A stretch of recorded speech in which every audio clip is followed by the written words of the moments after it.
الخيانة لا تبدأ في السرير بل تبدأ في العقل. الجملة دي اتقالت بصيغ مختلفة على مر السنين لأنها ببساطة بتلخص حقيقة مهمة جدا. الناس كلها تقريبا بتركز على لحظة اكتشاف الخيانة، لكن قليل جدا اللي بيسأل ايه اللي حصل قبلها. ازاي شخص كان بيحب ووعد وحلف انه يكمل العمر مع شريك حياته وصل في يوم انه يخون؟ هل الحب خلص ولا الأخلاق اختفت فجأة ولا في حاجة أعمق بكتير من اللي احنا متخيلينه؟ يمكن أكتر حاجة المجتمع بيعملها إنه يحول الخيانة دي لمحكمة، في متهم وفي ضحية والقاضي يصدر الحكم. لكن علم النفس مش بيشتغل بالطريقة دي. علم النفس مش بيسأل مين غلط، هو بيسأل إزاي الإنسان وصل للنقطة دي، وده فرق كبير جدا. فهم السبب مش معناه تبرير الفعل. الطبيب لما بيحاول يفهم ليه الشخص ده أصيب بالسرطان عمره ما بيبرر المرض، هو بس بيحاول يفهمه. وده بالظبط اللي هنحاول نعمله في الفيديو ده. مش هنبرر الخيانة ولا هنهاجم جنس معين ولا هنقول إن الرجالة كلهم خونة أو الستات كلهم ملائكة. احنا هنحاول نفهم الإنسان. خليني أسألك سؤال، إمتى تبدأ الخيانة؟ أول رسالة ولا أول مكالمة ولا أول حضن ولا أول علاقة؟ الحقيقة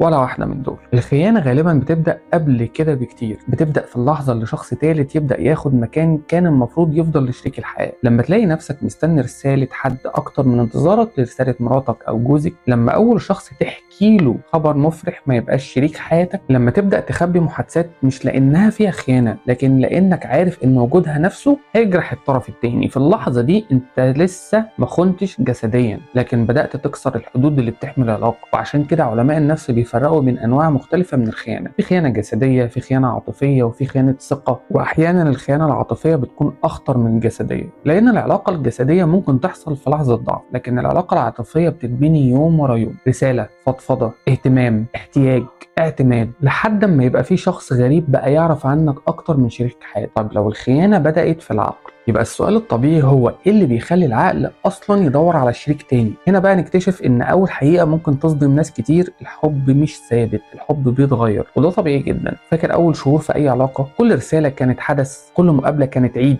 كل مكالمه كانت كفايه تخليك ما بتعرفش تنام، كنت بتفكر فيه طول اليوم، واي نوتيفيكيشن على الموبايل كان كفيل يخلي قلبك يدق اسرع. كتير من الناس فاكرين ان ده اسمه حب، لكن علم الاعصاب عنده راي مختلف خالص. المرحله دي اسمها مرحله الانبهار. في المرحله دي المخ بيكون غرقان في الدوبامين. الدوبامين هو الماده الكيماويه اللي مسؤوله عن الحماس والمكافآت واللهفه والترقب. عشان كده المحبين في اول علاقه بيتصرفوا احيانا كانهم مدمنين، لان فعلا مناطق في المخ بتشتغل بطريقه قريبه جدا من اللي بتحصل مع بعض انواع الادمان. لكن المخ ذكي، مستحيل يفضل في الحاله دي طول العمر لانه ببساطه هينهار. عشان كده بعد شهور او سنين الدوبامين ده بيبدا يهدى وتبدا هرمونات تانية تظهر بشكل اكبر زي الاكسيتوسين اللي بيساعد على الاحساس بالامان والاستقرار والارتباط. وهنا اغلب الناس بتقع في اكبر سوء فهم في العلاقه، بيفتكروا ان الحب انتهى، لكن اللي انتهى هو الانبهار. وده فرق ضخم جدا. الفرق بين نار مولعه في اولها وبين بيت دافي عايش فيه بقالك سنين. النار شكلها اجمل لكن محدش يقدر يعيش جواها، اما البيت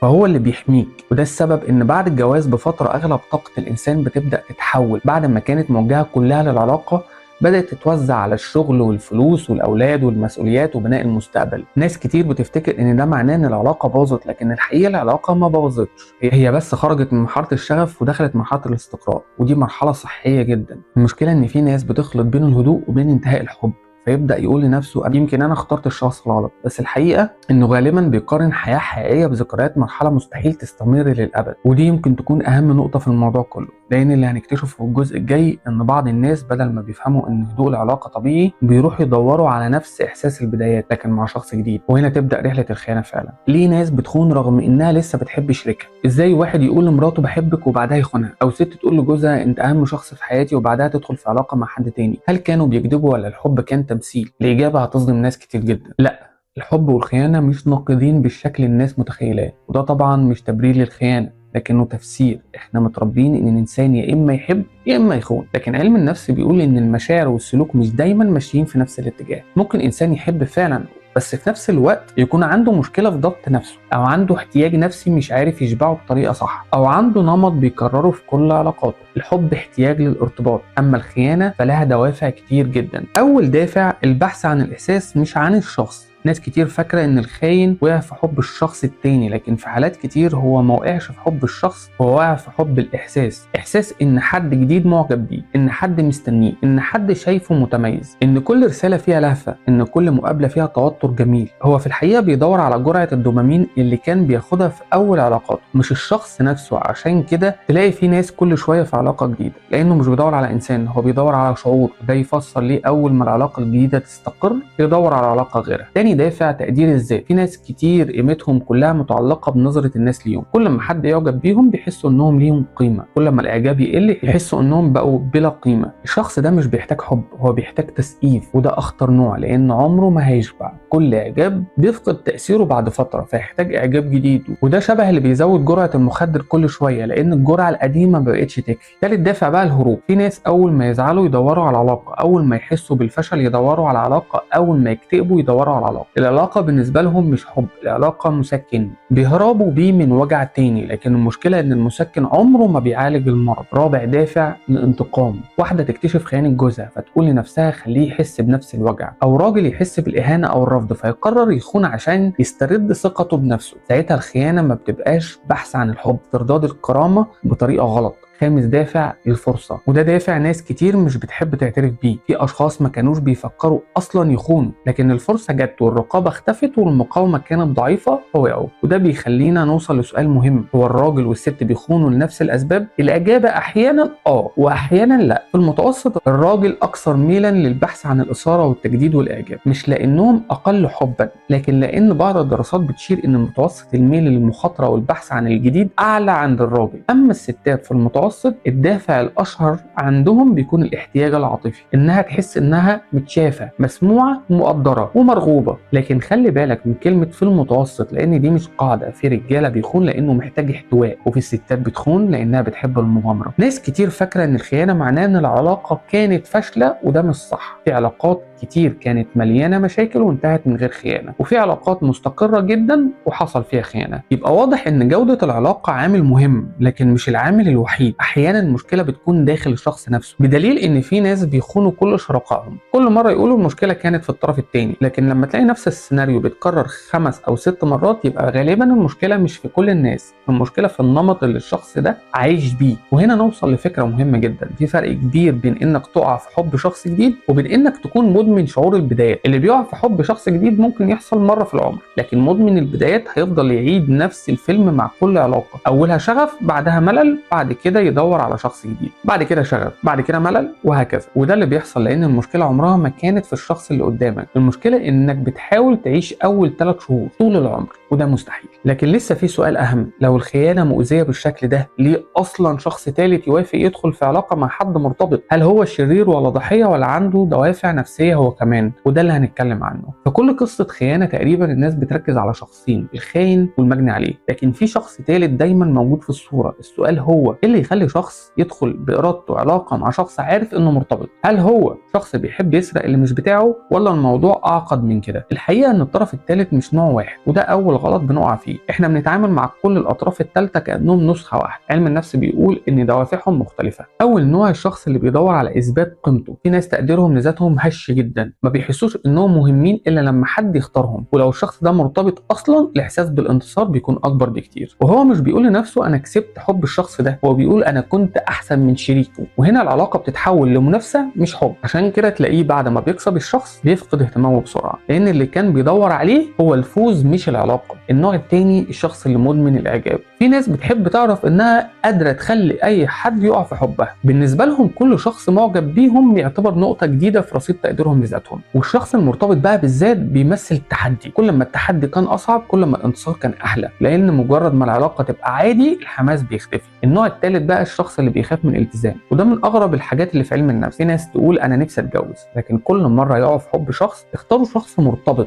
ليه؟ لانهم بشكل غير واعي عارفين ان العلاقه دي غالبا مش هتكمل. يعني يقدر يعيش مشاعر الحب من غير ما يدخل في مسؤوليات الحب، يبقى في شغف بس مفيش التزام، حب من غير جواز، قرب من غير مسؤوليه. النوع الرابع بقى مش كل طرف ثالث بيكون داخل علاقه هو عارف الحقيقه كامله. في ناس بيتقال لهم انا منفصل عاطفيا، احنا مكملين عشان الولاد، انا هطلق قريب، الجواز ده انتهى اساسا من زمان. احيانا الكلام ده بيكون كذب واحيانا بيكون نص الحقيقه، لكن الطرف الثاني بيقتنع انه مش بيخطف حد، بيقتنع ان العلاقه الاولى ماتت بالفعل. وده طبعا ما يمنعش ان القرار كان غلط، لكن بيفسر ليه بعض الناس دخلوا العلاقه دي. النوع الخامس الشخص اللي بيحب الممنوع. في ظاهره نفسيه اسمها تاثير الندره، كل ما الحاجه تبقى اصعب قيمتها تزيد في نظر المخ، وده سبب ان ناس كتير تنجذب للشخص المرتبط اكتر من الاعزب، مش لانه اجمل لكن لانه اصعب. الممنوع ليه سحر خاص عند بعض الناس، وده نفس السبب اللي بيخلي بعض البشر يحبوا المغامرات الخطرة. المخ بيربط الخطر بالإثارة. النوع السادس بقى الشخص اللي شايف انه ما يستحقش علاقة كاملة، وده من اكتر الانواع المؤلمة. يبقى راضي انه يبقى الاختيار التاني، مستعد يستني مكالمة اخر الليل، مستعد يقابل الشخص في السر، مستعد يعيش على الفتاة. ليه؟ لانه من جواه مقتنع انه ما يستحقش اكتر من كده، وده غالبا بيكون مرتبط بتجارب قديمة او رفض او علاقات سامة خلت ثقته بنفسه تنهار. لكن في سؤال اهم من كل ده، هل الطرف الثالث هو المسؤول الاساسي؟ اكيد الاجابه لا.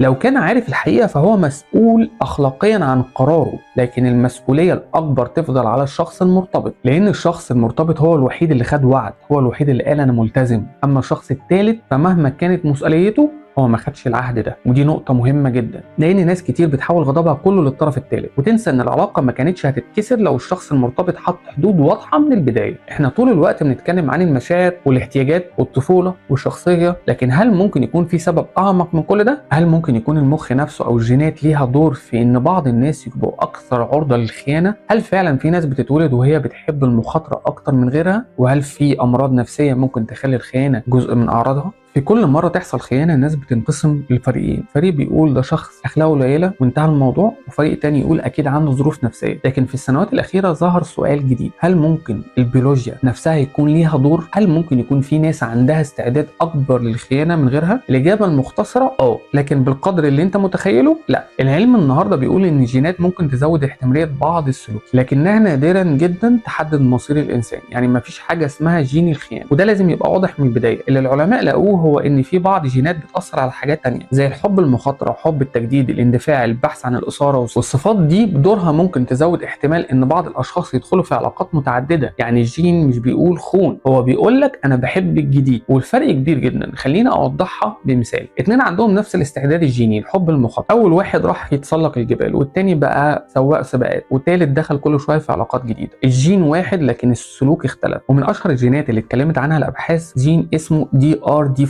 وده مرتبط بطريقه استقبال المخ للدوبامين. والدوبامين زي ما قلنا قبل كده هو الماده اللي بتخلينا نحس بالاثاره والحماس والترقب. بعض الدراسات لقوا ان بعض الاشخاص اللي عندهم نوع معين من الجين ده بيكونوا اكثر ميل لتجربه الجديد والمغامره. لكن خد بالك الدراسات دي بتتكلم عن زياده احتمال، يعني ممكن يكون الشخص عنده نفس الجين ويعيش عمره كله مخلص لشريك حياته، وممكن شخص تاني ما عندوش الجين ده ويخون 10 مرات. وده يثبت ان الجينات جزء من الصوره بس مش الصوره كلها. بعد كده العلماء بدأوا يبصوا على هرمونات الارتباط زي الاكسيتوسين اللي الناس كتير بتسميه هرمون الحب، والفازبروسين اللي ليه علاقه بالارتباط طويل المدى. بعض الدراسات قالت ان الاختلافات في مستقبلات الهرمونات دي ممكن تؤثر على سهوله تكوين الروابط العاطفيه عند بعض الاشخاص، لكن برضو النتائج لحد النهارده مش حاسمه. يعني ما ينفعش نقول ان شخص مش بيعرف يحب بسبب جين، لان الانسان اعقد بكتير من كده. البيئه والتربيه والتجارب كلها بتشارك في تشكيل شخصيته. طيب بعيدا بقى عن الجينات، هل في امراض نفسيه ممكن يكون من اعراضها الخيانه؟ الاجابه في حالات معينه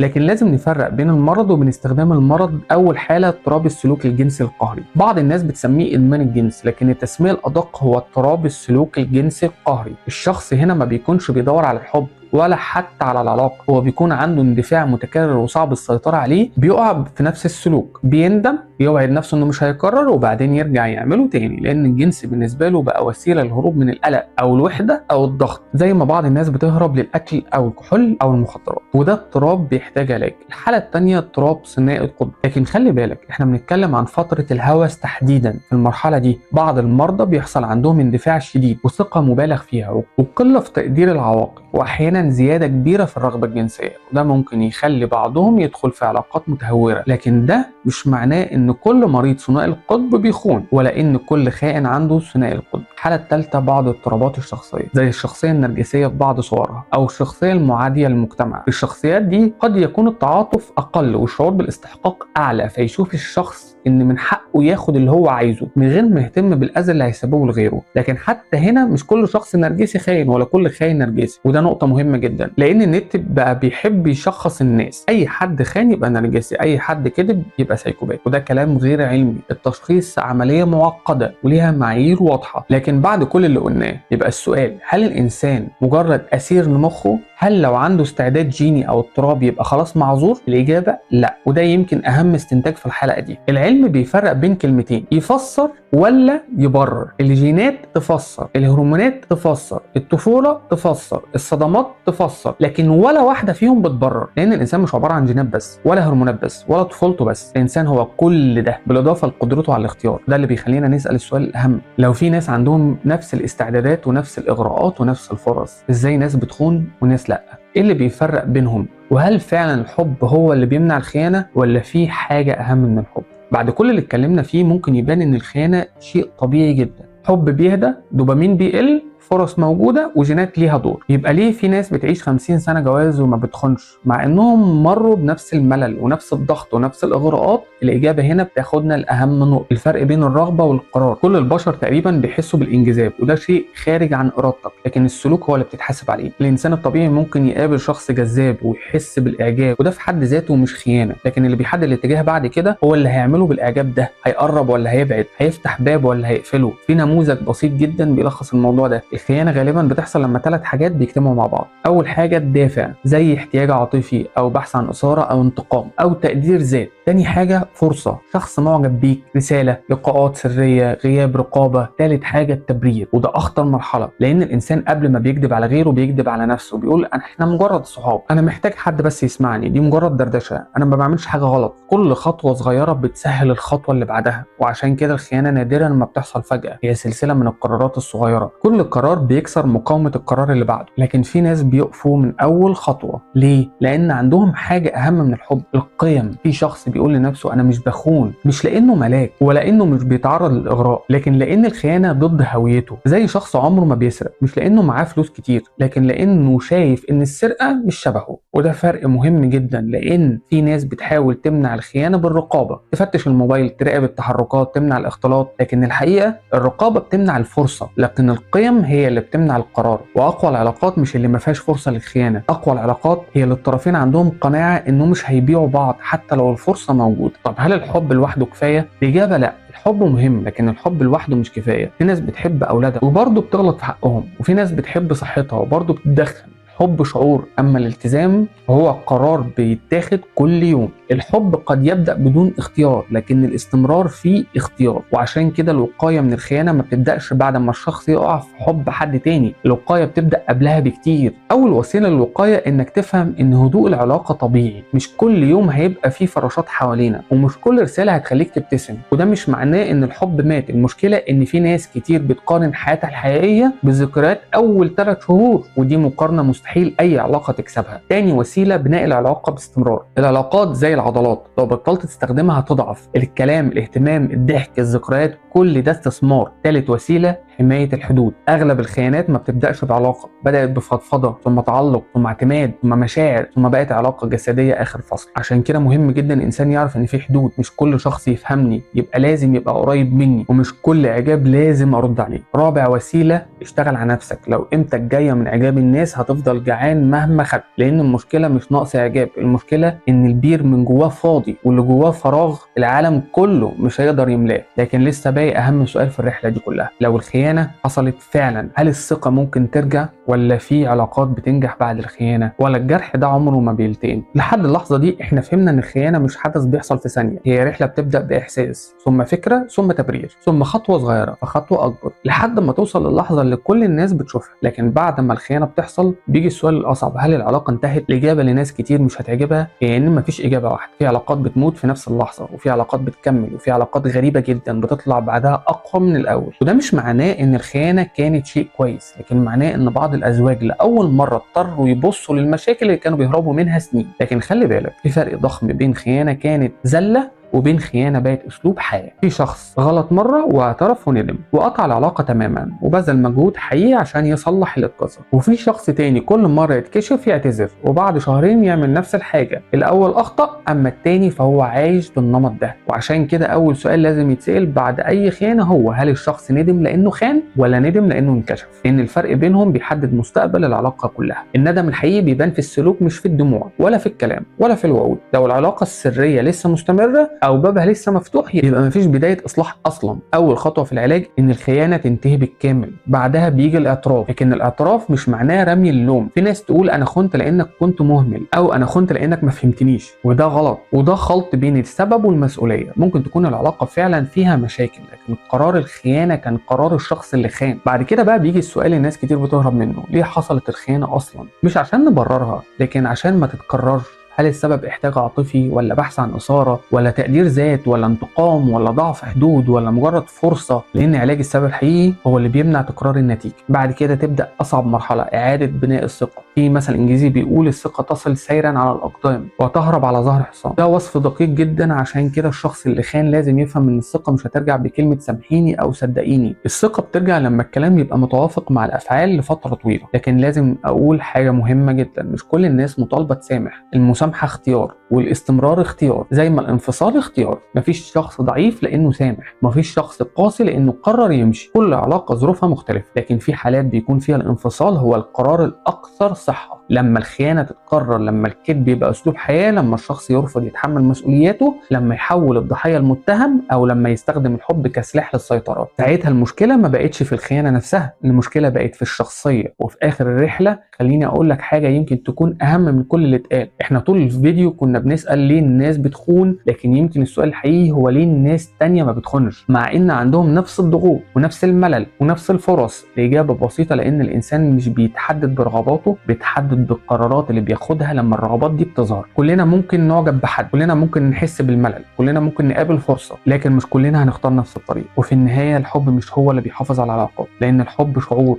وكل المشاعر بتتغير. اللي بيحافظ على العلاقات القرار انك كل يوم ورغم الملل ورغم الضغوط ورغم الاغراءات تختار نفس الشخص مره تانية. العلاقه الناجحه مش علاقه خاليه من اغراء ولا خاليه من الخلاف ولا حتى خاليه من الاخطاء، لكنها علاقه كل يوم بيختار فيها الطرفين انهم يحموا اللي بنوه مع بعض. وفي النهايه الخيانه لا تبدا باول قبله ولا تنتهي باخر اعتذار، انها تبدا عندما يتوقف احد الطرفين عن حمايه حدود العلاقه، وتنتهي فقط عندما يقرر الانسان ايهما اهم، لذه لحظيه ام حياه كامله بناها مع شخص اختاره يوما ان يكون شريك عمره. ما رجعش اقول لك الضلمه. سلام.